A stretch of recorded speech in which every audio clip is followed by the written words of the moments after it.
الحمد لله الذي أنزل على عبده الكتاب ولم يجعل له عوجا تبارك الذي جعل في السماء بروجا وجعل فيها سراجا وقمرا منيرا وأشهد أن لا إله إلا الله وحده لا شريك له وأشهد أن سيدنا ومولانا محمدا عبده ورسوله أما بعد فأعوذ بالله من الشيطان الرجيم بسم الله الرحمن الرحيم إن الله يأمر بالعدل والإحسان وإيتاء ذي القربى صدق الله مولانا العظيم مولاي صل وسلم دائما أبدا على حبيبك خير الخلق كلهم. قابل احترام بزرگوں عزیز دوستو، آپ کے سامنے سورۃ النحل کی ایک آیت کا پہلا حصہ تلاوت کیا. یہ وہ آیت مبارکہ ہے جس کو ہر جمعہ ہر منبر پر کھڑے ہو کر خطبہ پڑھنے والا خطیب اپنے خطبے میں پڑھتا ہے اور سامعین سنتے ہیں. اس آیت مبارکہ کو صرف پاکستان میں نہیں، صرف ہمارے علاقوں میں نہیں، بلکہ پوری دنیا میں خطبے میں پڑھا جاتا ہے. اور یہ آج سے نہیں بلکہ حضرت عمر بن عبدالعزیز رحمۃ اللہ علیہ کے دور سے ہی اس آیت مبارکہ کو خطبے میں پڑھا جا رہا ہے. اس آیت میں اللہ تبارک و تعالی نے 6 باتیں ارشاد فرمائی ہیں. 3 چیزوں کا حکم دیا گیا ہے اور 3 چیزوں سے روکا گیا ہے. حدیث شریف میں آتا ہے، حضرت عبداللہ ابن مسعود رضی اللہ تعالیٰ عنہ فرماتے ہیں کہ یہ آیت قرآن حکیم کی جامع ترین آیت ہے. اس میں اللہ تبارک و تعالیٰ نے ہر اس چیز کو بیان کر دیا جس کو کرنا چاہیے، اور ہر اس چیز سے روک دیا جس سے انسان کو رکنا چاہیے. یہ وہ عظیم آیت ہے کہ جب یہ نازل ہوئی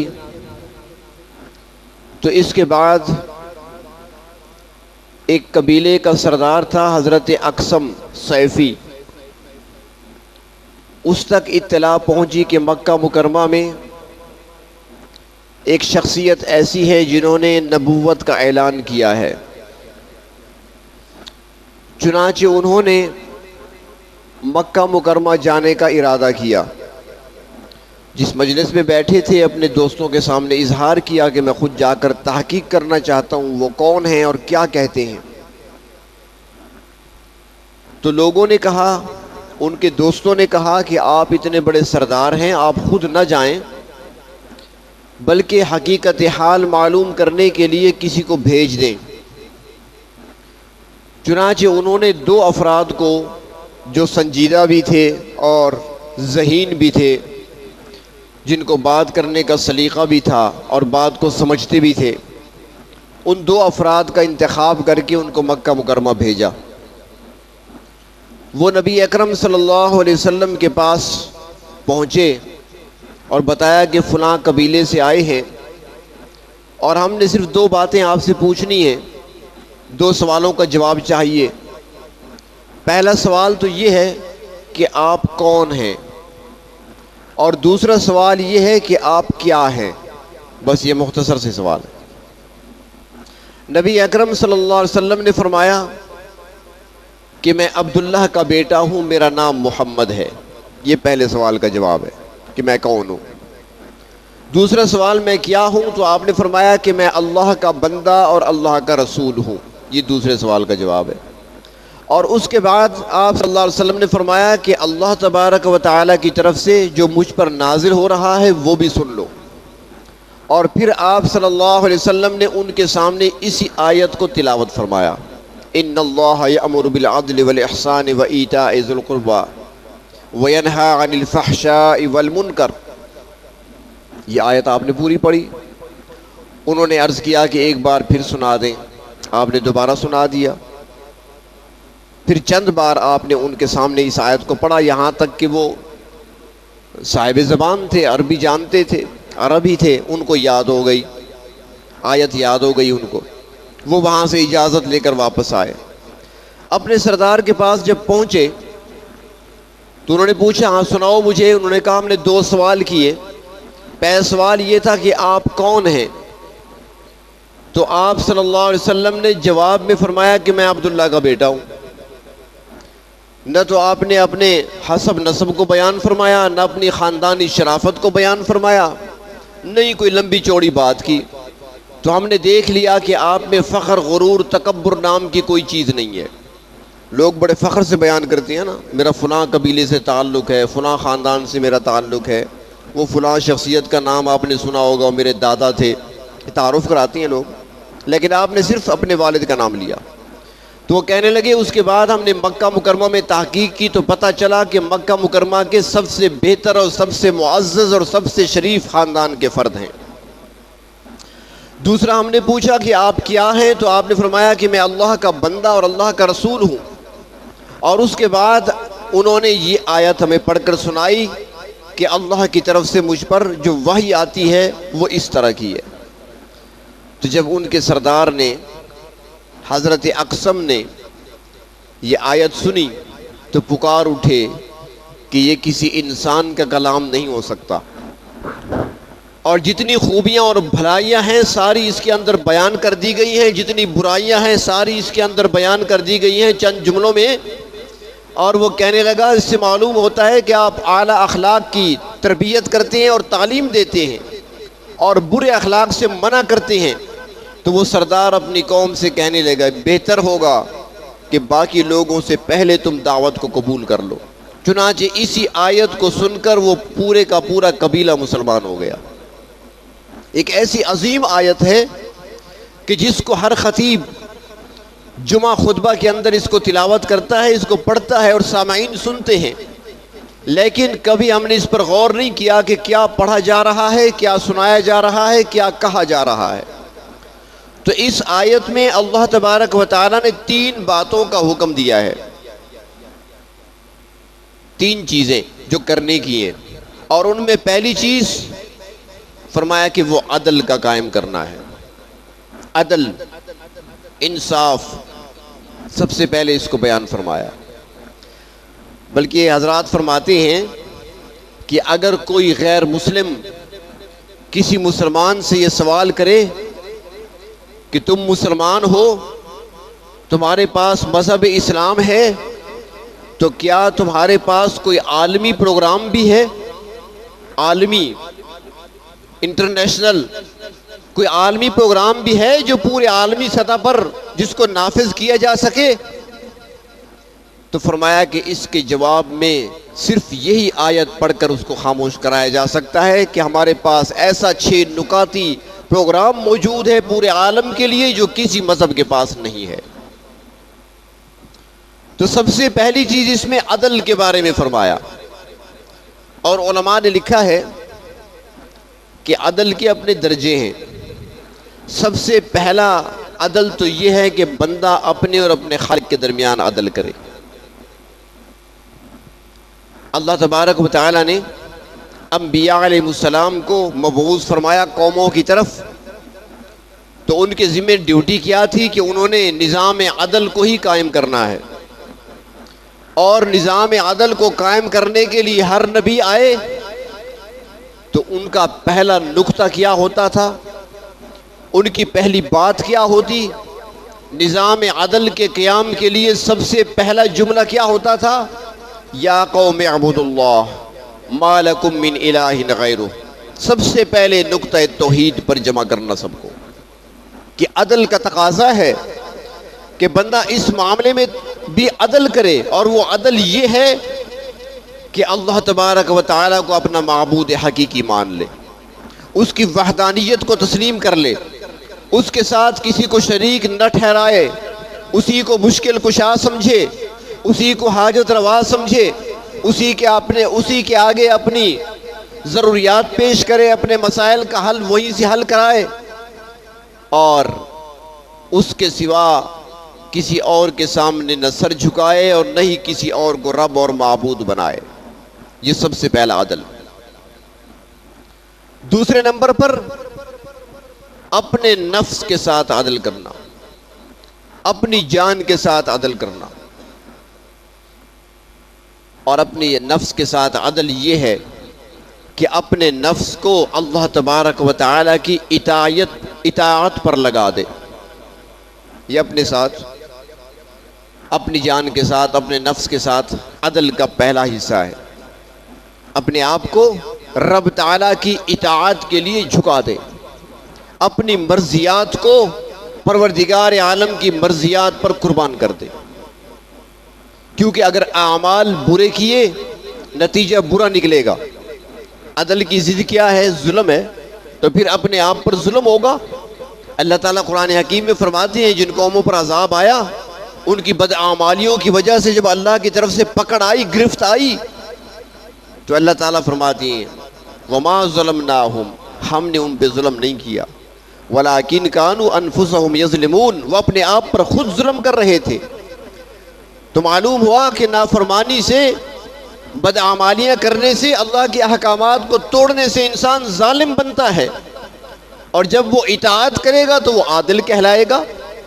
تو عدل کا تقاضا ہے کہ انسان اپنے نفس کے ساتھ عدل کرتے ہوئے اپنے آپ کو اللہ کی اطاعت کے لیے وقف کر دے، اپنی مرضی کو چھوڑ دے، اپنی خواہشات کو چھوڑ دے، اپنے پروردگار کی خوشنودی حاصل کرنے کے لیے ہر وقت اپنے آپ کو تیار رکھے۔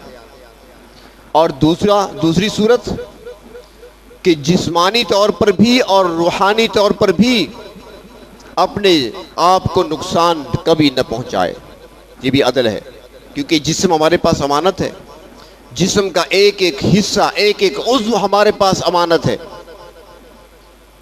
اور اسلام نے روکا اس چیز سے، اپنے آپ کو مشقت میں نہیں ڈالنا، حتیٰ کہ عبادت میں بھی اپنے آپ کو مشقت میں نہیں ڈالنا۔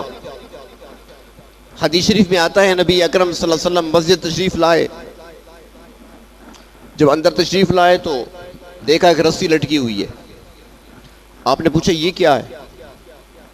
بتایا گیا کہ حضرت زینب عبادت کے لیے آتی ہیں، تو جب نیند ستانے لگتی ہے تو رسی کے ساتھ لٹک جاتی ہیں کچھ دیر تاکہ نیند چلی جائے پھر عبادت کریں۔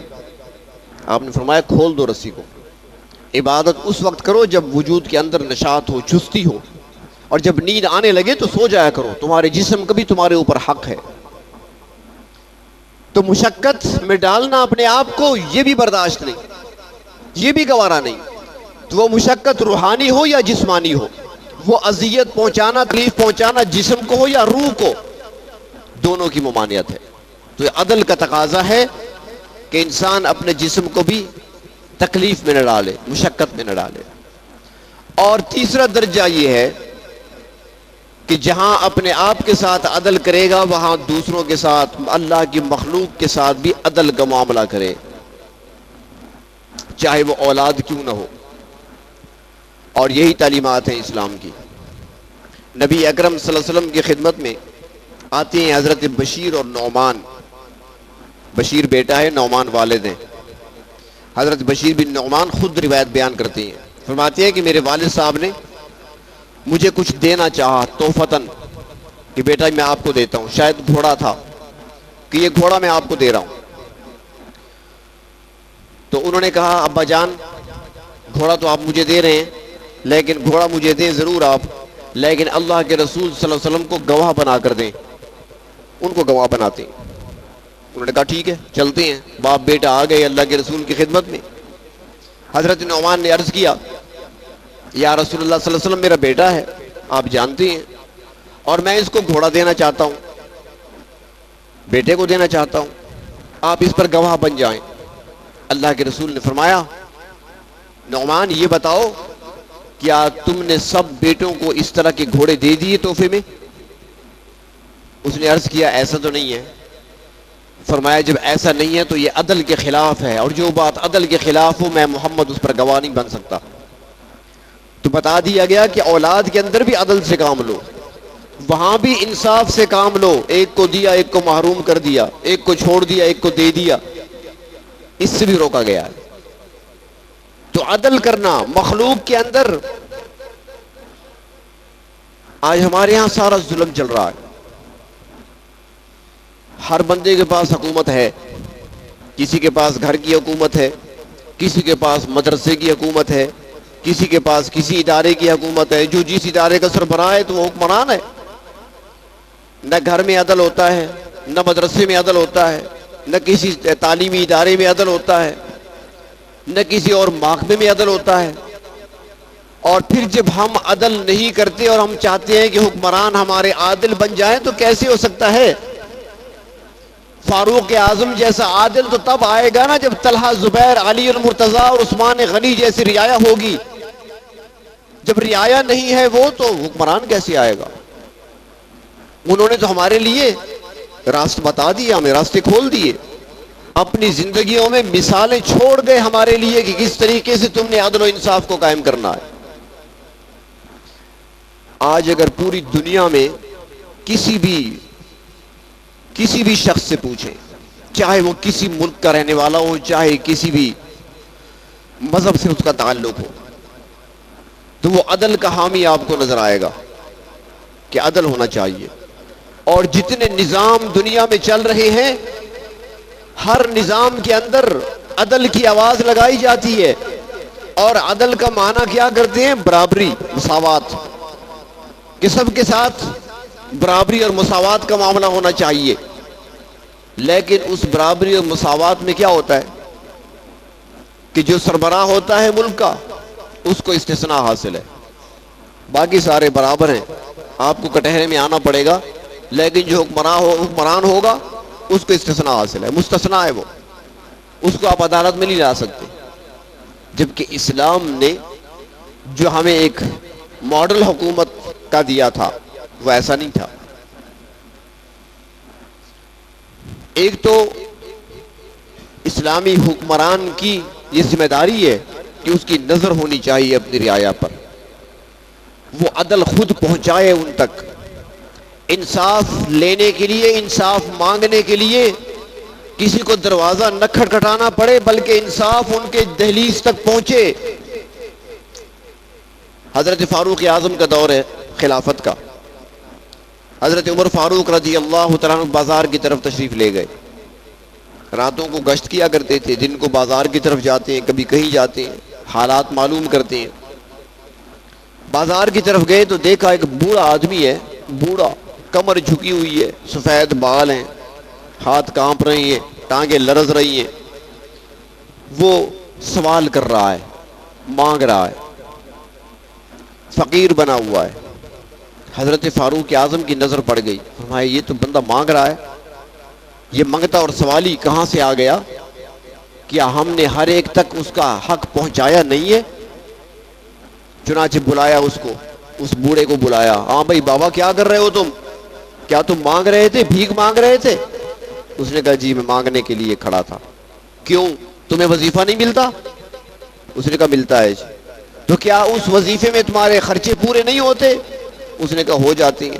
مذہب کیا ہے تمہارا؟ اس نے کہا میں یہودی ہوں، مسلمان بھی نہیں ہے، یہودی ہے۔ وظیفہ ملتا ہے ہر مہینے حکومت کی طرف سے، خرچہ بھی پورا ہو جاتا ہے تمہارا، تو پھر مانگنے کی لت کیسے پڑ گئی تمہیں؟ مانگ کیوں رہے ہو، بھی کیوں مانگ رہے ہو؟ وہ بوڑھا جواب میں کہنے لگا کہ جو وظیفہ ملتا ہے میرے گھر کے خرچہ تو پورا ہو جاتا ہے، لیکن اب سال پورا ہونے والا ہے، سالانہ جزیہ دینا پڑتا ہے نا، ہم چونکہ غیر مسلم ہیں، وہ یہودی تھا، تو ہم چونکہ غیر مسلم ہیں ہمیں جزیہ دینا پڑتا ہے حکومت کو۔ اب وہ جزیہ کی رقم میرے پاس نہیں تھی تو میں نے سوچا دو چار بندوں سے سوال کر لوں گا، کچھ آ جائے گا، جزیہ ادا کر دوں گا۔ فاروق اعظم نے سنا، خاموش ہو گئے، سر جھکا دیا، کہنے لگے بابا صبح آ جانا، دربار فاروقی میں آ جانا۔ صبح ہوئی، حضرت فاروق اعظم اجلاس بلاتے ہیں، مشاورت ہوتی ہے، پٹرول مہنگا کرنے کے لیے نہیں، پٹرول مہنگا کرنے کے لیے مشاورت نہیں ہو رہی، ٹیکسز لگانے کے لیے نہیں ہو رہی، رعایا کا خیال ہے، مشاورت ہوتی ہے۔ اور مشاورت کے بعد جو فاروق اعظم اعلان کرتے ہیں، تاریخ کے اندر وہ سنہری حروف سے لکھے ہوئے الفاظ آج بھی چمکتے آپ کو نظر آئیں گے۔ فاروق اعظم اعلان کرتے ہیں کہ جب تک ایک شخص نوجوان ہوتا ہے اور وہ محنت مزدوری اور مشقت کر سکتا ہے تو وہ محنت مشقت کرتا ہے، ہمیں کھلاتا ہے، کیونکہ جزیہ لیا جاتا ہے نا کفار سے، غیر مسلموں سے ٹیکس ہوتا ہے، ان سے لیا جاتا ہے، اور اس کے بدلے میں ان کی جان مال کی حفاظت کی جاتی ہے۔ تو ایک غیر مسلم نوجوان جب تک وہ مشقت کرنے کے قابل ہوتا ہے، محنت مشقت کر سکتا ہے، وہ کماتا ہے، ہم کھاتے ہیں، اور جب وہ کمانے کے قابل نہیں رہتا تو کیا ہم اسے لوگوں کے دروازوں پر بھیک مانگنے کے لیے کھلا چھوڑ دیں؟ یہ نہیں ہو سکتا۔ فرمایا آج کے بعد ہم نے قانون میں تبدیلی کر دی ہے کہ جو کمانے کے قابل نہیں ہوگا اس سے جزیہ وصول نہیں کیا جائے گا۔ اسے عدل کہتے ہیں۔ ایک تو ہے رعایا پر خود نظر رکھنا، اور دوسری بات اگر کوئی حاکم ہے تو پھر اس کو عدالت میں چیلنج کیا جا سکتا ہے، بلایا جا سکتا ہے، کٹہرے میں کھڑا کیا جا سکتا ہے۔ حضرت علی المرتضی رضی اللہ تعالیٰ عنہ شیر خدا ہیں، خلیفہ وقت ہیں، اپنے دور خلافت میں حضرت علی المرتضی رضی اللہ تعالیٰ عنہ کی زرہ گم ہو گئی، وہ لوہے کا لباس جو جنگ میں پہنا کرتے تھے، وہ زرہ گم ہو گئی، کسی نے چرا لی۔ کچھ وقت گزرا، ایک دن بازار کی طرف نکلے، امیر المومنین ہیں، بازار میں دیکھا تو ایک یہودی وہی زرہ جو حضرت علی کی تھی اس کو بیچ رہا تھا۔ حضرت علی نے دیکھ لیا کہ میری زرہ اس کے پاس ہے، اب خلیفہ وقت ہے، طاقت ہے، قوت ہے، سب کچھ ہے، چھین سکتے ہیں، پکڑ سکتے ہیں، اپنی چیز ہے۔ نہیں، ہاتھ نہیں ڈالا، اسے کچھ نہیں کہا، قاضی کے پاس چلے گئے، مقدمہ دائر کر دیا کہ میری زرہ گم ہو گئی تھی اور فلاں یہودی کے پاس میری زرہ ہے۔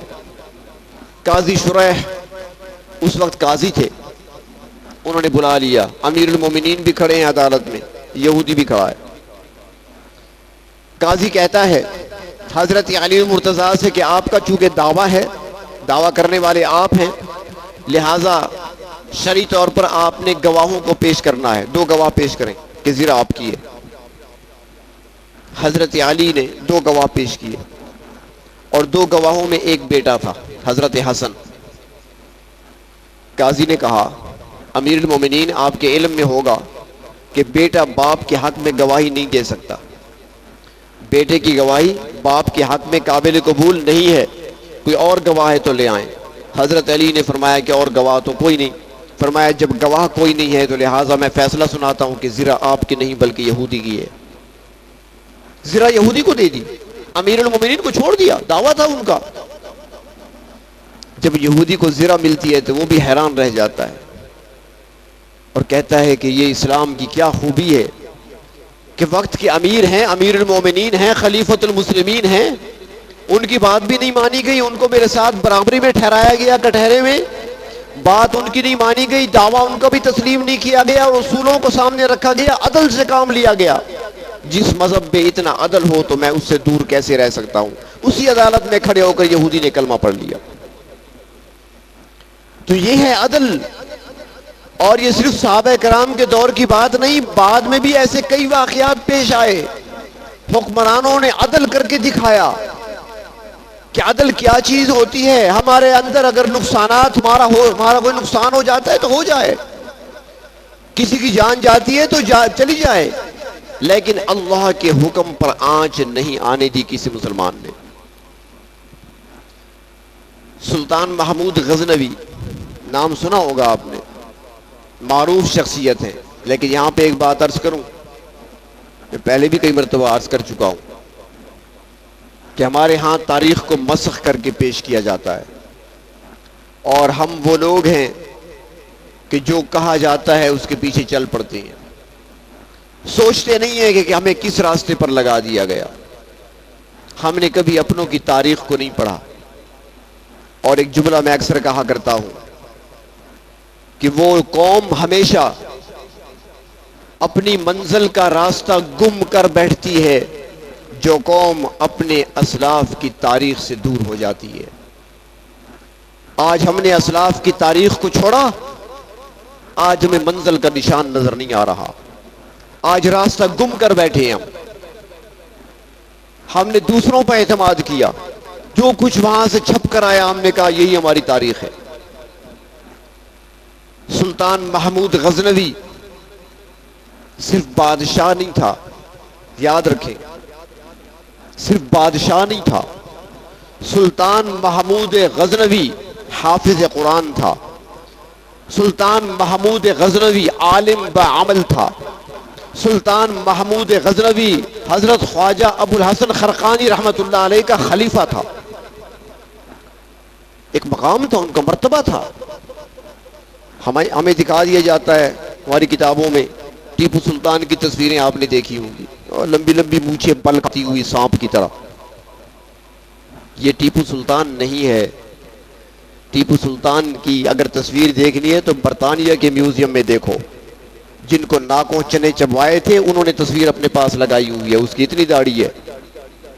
ٹیپو سلطان وقت کا عالم تھا، مفتی تھا، اپنی جامع مسجد میں خود ہی نماز جمعہ پڑھایا کرتے تھے اور خود ہی خطبہ ارشاد فرمایا کرتے تھے، یہاں تک کہ آخری جمعہ بھی سلطان ٹیپو نے خود پڑھایا تھا، اس سے اگلے دن شہید ہوتے ہیں۔ تو سلطان محمود غزنوی ایک مقام رکھتی ہیں، مرتبہ رکھتی ہیں۔ ان کا دور حکومت ہے، ایک شخص آ گیا،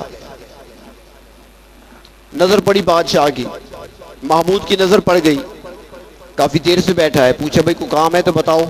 اس نے کہا جی کام تو ہے لیکن علیحدگی میں بتاؤں گا، سب کے سامنے نہیں۔ سلطان نے کہا ٹھیک ہے آ جاؤ، بلا لیا، ایک سائیڈ پہ لے گئے، ہاں بتاؤ کیا کام ہے۔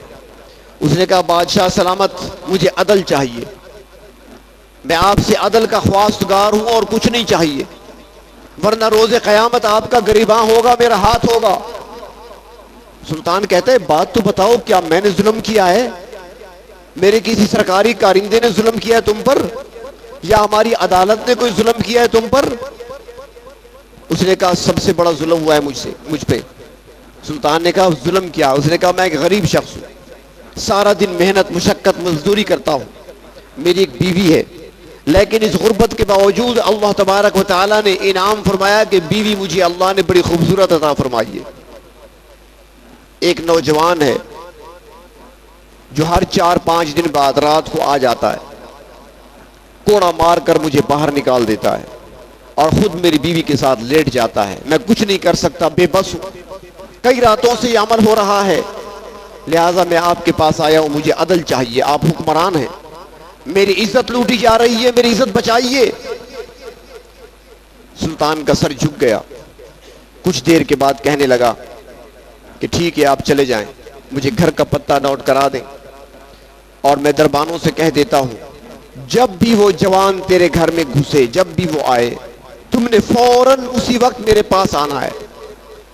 دربانوں کو بلایا جو رات کی ڈیوٹی پر مامور تھے کہ یہ نوجوان، یہ شخص، یہ مزدور جب بھی آئے گا اسے فوراً میرے پاس لانا ہے، چاہے رات ہو چاہے دن ہو، جو وقت بھی ہو۔ اور اس سے کہا کہ اگر دربان کبھی تجھے مجھ تک نہ آنے دیں تو پھر پچھلی طرف، اپنے محل کی پچھلی طرف جگہ دکھا دی کہ یہاں آ کر آواز لگانا، میں اوپر سن رہا ہوں گا، میں فوراً آؤں گا۔ چنانچہ 2 دن گزرے، تیسرے دن وہ ظالم پہنچ گیا وہاں پر۔ جو ہی وہ ظالم وہاں پہ پہنچا، وہ نوجوان اس نے کوڑا مارا، اسے جلدی نکلو کمرے سے باہر، اس کو باہر نکالا۔ یہ جو ہی باہر نکلا سیدھا دوڑا بادشاہ کے دربار کی طرف، محل کی طرف۔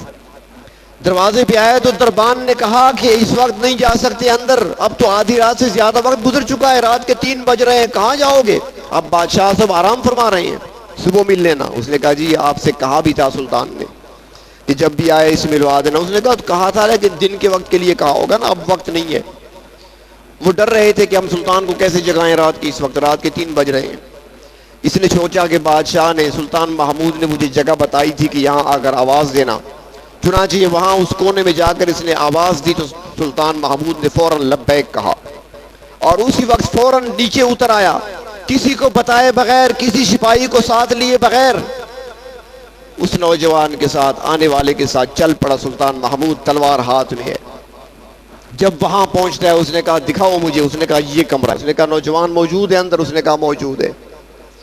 اندر جا کر محمود نے دیکھا نہیں کہ جوان کون ہے، بغیر دیکھے اس کا سر قلم کر دیا۔ سر قلم کرنے کے بعد سر کے بالوں سے پکڑ کر ایسے شکل کو دیکھا، شکل دیکھنے کے بعد دوبارہ سر رکھ دیا، اور اس گھر کے مکین سے سلطان محمود کہتا ہے کہ مصلی لے آؤ۔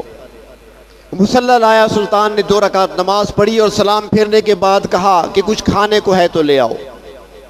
اس نے کہا جی ہمارے پاس غریب لوگ ہیں، کچھ نہیں، بس رات ہم نے کھانا کھا لیا تھا جو بنایا تھا، ہاں البتہ پرسوں کے کچھ ٹکڑے بچے ہوئے ہیں۔ فرمایا وہ لے آؤ۔ سوکھی روٹی کے ٹکڑے وہ لے آیا، کہا 1 گلاس پانی کا بھی دے دو۔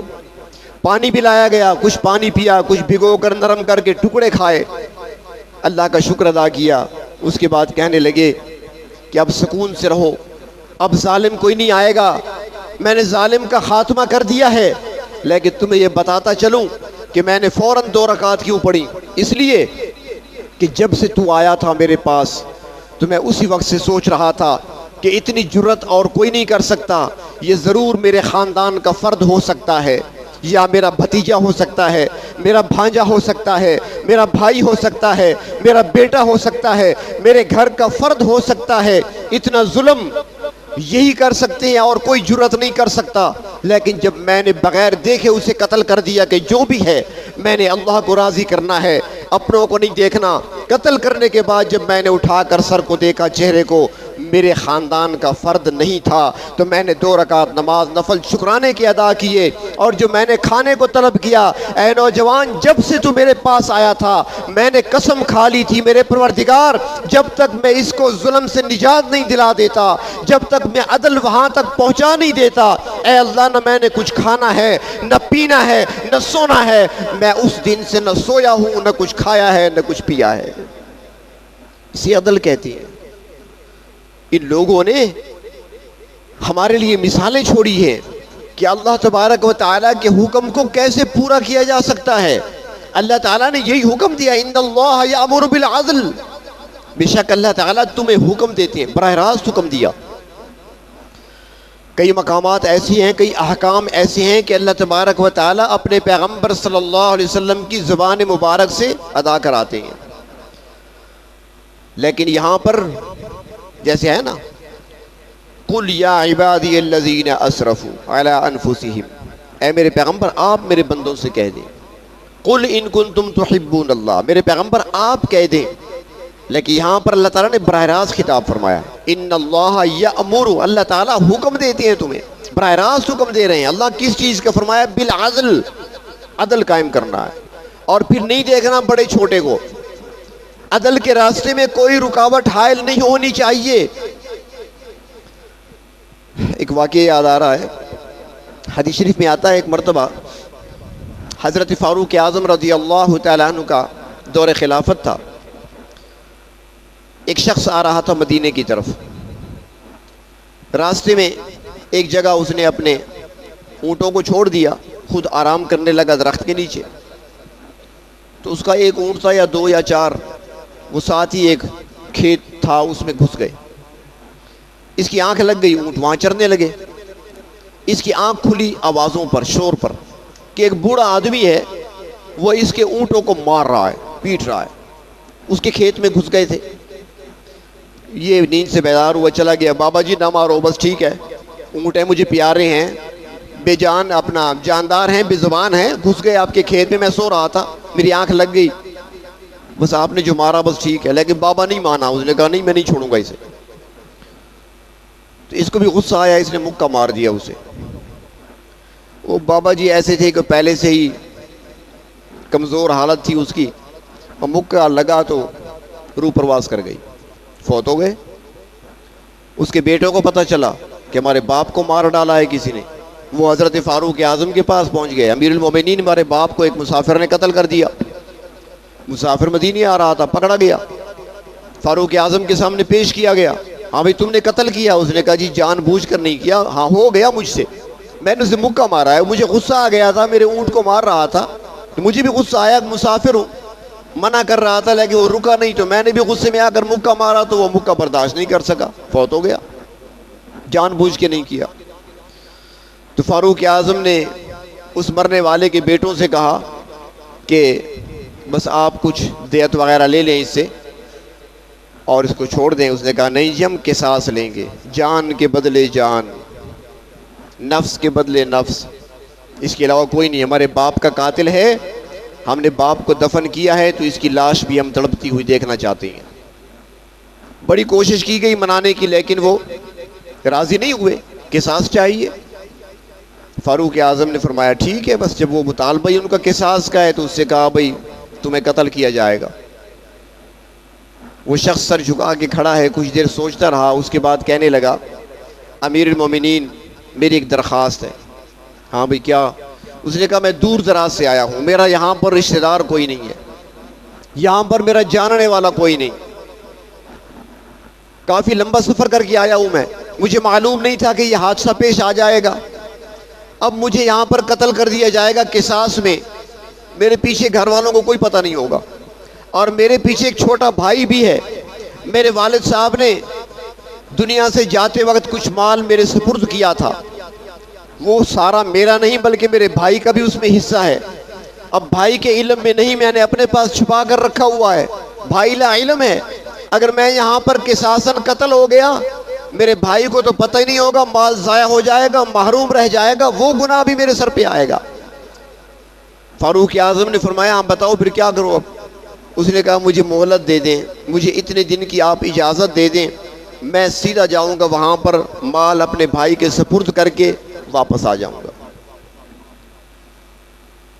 فاروق اعظم سوچ میں پڑ گئے یہ کیسی بات ہے، چھوڑ دیں قاتل کو، واپس آئے گا 3 دن کے بعد، مرنے کے لیے آئے گا، اپنے آپ کو پیش کرے گا، کیسے ہو سکتا ہے؟ لیکن اس کی بات سنی تو مسافر ہے، اس کی بات کو بھی سننا چاہیے۔ تو آخر فاروق اعظم نے فرمایا ٹھیک ہے کوئی ضامن دے دو اپنا۔ وہ ضامن تلاش کرتا رہا، دیکھتا رہا، آوازیں لگاتا رہا، کوئی ضمانت دینے کے لیے تیار نہیں ہو رہا، کون ضامن بنے؟ جان پہچان ہے نہیں، تعلق نہیں، رشتہ کوئی نہیں، علاقے کا نہیں ہے، ضمانت کون دے؟ جب کہیں سے ضمانت نہ ملی تو مشہور صحابی پیغمبر، وہ بوڑھے صحابی، درویش صحابی حضرت ابو ذر غفاری رضی اللہ تعالیٰ عنہ کھڑے ہو گئے، امیر المومنین میں ضامن بنتا ہوں۔ فاروق اعظم نے فرمایا ابو ذر کیا کہہ رہے ہو، سوچ لو، ضامن کا کیا مطلب ہے؟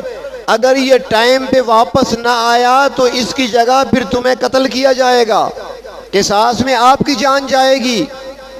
ابو ذر کہتی ہیں ٹھیک ہے میں نے فیصلہ کر لیا، میں ضامن بنتا ہوں۔ ضامن بن گئے، شخص کو اجازت دے دی، 4 دن 5 دن کا ٹائم مقرر ہوا، فلاں دن واپس آؤ گے، اس نے کہا ٹھیک ہے شام تک پہنچوں گا، چلا گیا۔ اب جب وہ دن آیا فاروق اعظم عصر کے بعد میدان میں آئے، سب کو بلایا آ جاؤ، میدان میں جمع ہو گئے، آج قصاص ہے، سارے کھڑے ہیں، حضرت ابو ذر بھی سر جھکائے، آہستہ آہستہ چلتے ہوئے میدان میں پہنچ گئے، بیٹھی ہیں ایک کونے پر، صحابہ بھی ہیں، تابعین بھی ہیں، سارا مدینہ جمع ہے، لوگ سارے حیران ہیں، سارے پریشان ہیں، کیا ہوگا؟ اگر وہ شخص نہ آیا تو کیا ابو ذر کو قصاصاً مار ڈالا جائے گا؟ سورج غروب ہونے کے قریب ہو گیا، کیونکہ ہمارے ہاں جو تاریخیں بدلتی ہیں نا، دن بدلتی ہیں، وہ سورج غروب ہونے کے بعد، یہ انگریزی تاریخ تو رات کے 12 بجے بدلتی ہے نا، اور جو اسلامی تاریخیں ہیں وہ سورج کے ساتھ ہیں، سورج غروب ہوگا تو اگلا دن شروع ہو جائے گا۔ آج سورج غروب ہونے تک جمعہ ہے، اور جب سورج غروب ہو جائے گا تو ہفتہ شروع ہو جائے گا، پھر کل سورج غروب ہونے تک ہفتہ چلے گا، یہ ترتیب ہے۔ تو اب سورج غروب ہونے تک تو انتظار کیا جائے گا، آج بدھ کا دن ہے، سورج غروب ہو گیا تو جمعرات شروع ہو گئی، پھر تو ٹائم گیا۔ ابو ذر بیٹھے ہیں، عدل دیکھیں، فاروق اعظم سے پوچھا گیا امیر المومنین اگر وہ نہ آیا تو کیا واقعی ابو ذر جیسے صحابی پر تلوار اٹھائی جائے گی؟ فرمایا میں نے ابو ذر کو نہیں دیکھنا، میں نے اللہ کے حکم کو دیکھنا ہے۔ ان اللہ یأمر بالعدل، اللہ نے عدل کا حکم دیا ہے تو عدل تو یہی ہے۔ ضامن ہے تو ضامن کو ہی قتل کیا جائے گا قصاصاً۔ جب سورج بالکل غروب ہونے کے قریب ہوا تو فاروق اعظم نے بلایا ابو ذر کو، ابو ذر آ جاؤ، شخص نہیں آیا جس کے تم ضامن بنے تھے، اب تیار ہو جاؤ۔ ادھر ابو ذر کو آواز دی، ادھر کسی اور نے آواز لگائی، امیر المومنین ٹھہریے، دور سے گرد اٹھتی نظر آ رہی ہے۔ اور کچھ دیر گزری، گرد اڑاتا ہوا سوار جب آگے آیا، پسینے میں شرابور تھا، دیکھا تو وہی جوان تھا۔ آ گیا، فاروق اعظم کے سامنے کھڑے ہو کے سر جھکا کے عرض کرتے ہیں امیر المومنین میں پہنچ گیا ہوں۔ فاروق اعظم بھی حیران ہیں، سارا مجمع حیران ہے، عجیب نظارہ دنیا دیکھ رہی ہے۔ فاروق اعظم نے فرمایا کہ قصاص تو بعد میں ہوگا، ابو ذر ایک سوال میں آپ سے کرتا ہوں اور ایک نوجوان آپ سے سوال کرتا ہوں۔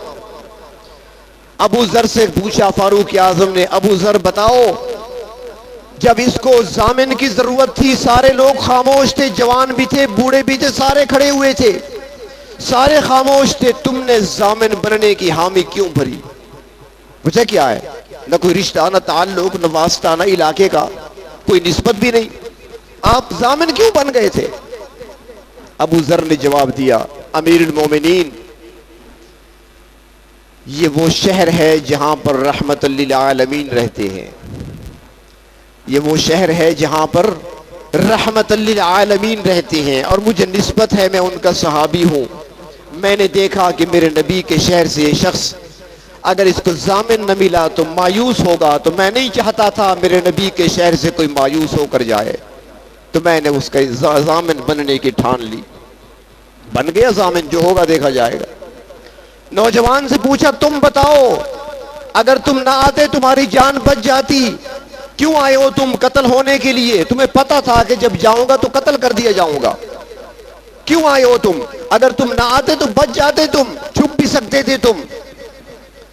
وہ نوجوان کہنے لگا امیر المومنین میں چھپ سکتا تھا، میں اپنی جان بچا سکتا تھا، اور کئی بار میں نے سوچا بھی کہ نہ جاؤں، کئی بار خیال آیا کہ اپنے آپ کو بچا لوں، جو بھی ضامن ہے بس ٹھیک ہے دیکھا جائے گا، میری جگہ پر قصاصاً قتل کر دیا جائے گا۔